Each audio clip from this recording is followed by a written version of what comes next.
These players went absolutely nuclear last year and got the overall increases that they deserve, so let's take a look at the players who had the biggest jumps in their ratings from Madden 24 to Madden 25. First, we got a guy that literally started at a 0 overall, wasn't even in the game week 1, and shot all the way up to an 84 overall. This may be the highest overall increase ever due to this player having 6 touchdowns and breaking a 63-year-old record with 105 receptions and 1,486 receiving yards. We got Puka Nacua. Next, we got to talk about Kyron Williams, who was super slept on going into last season and started with a 65 overall, mainly due to injuries and only 139 yards his rookie year, but exploded when Sean McVay figured out how to use him, finishing with 12 touchdowns and over 1,100 yards and finishing as the RB7 in fantasy football, which gave him a plus 19 bump to his rating in Madden 25, bringing him to an 84 overall. Now we got the money man himself, Amon-Ra St. Brown, a certified wide receiver 1, who got a plus 17, jumping him to a 95 overall, which is super well deserved as he put up 1,515 receiving yards and 10 touchdowns, and the Lions knew they had to lock him down, so they gave him the most guaranteed money for any wide receiver in NFL history. We'll see if he can hold down that rating.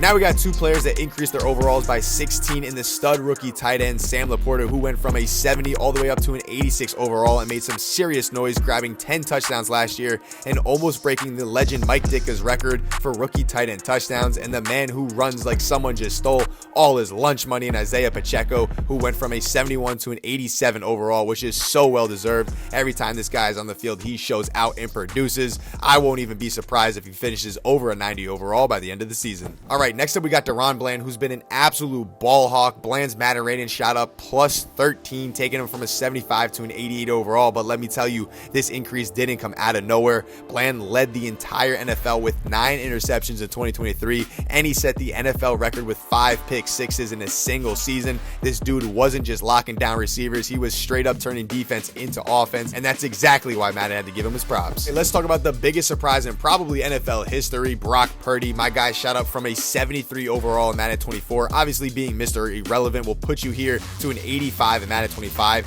That's a solid plus 12 boost, and it's putting him right there in the top 10 QBs in the entire game.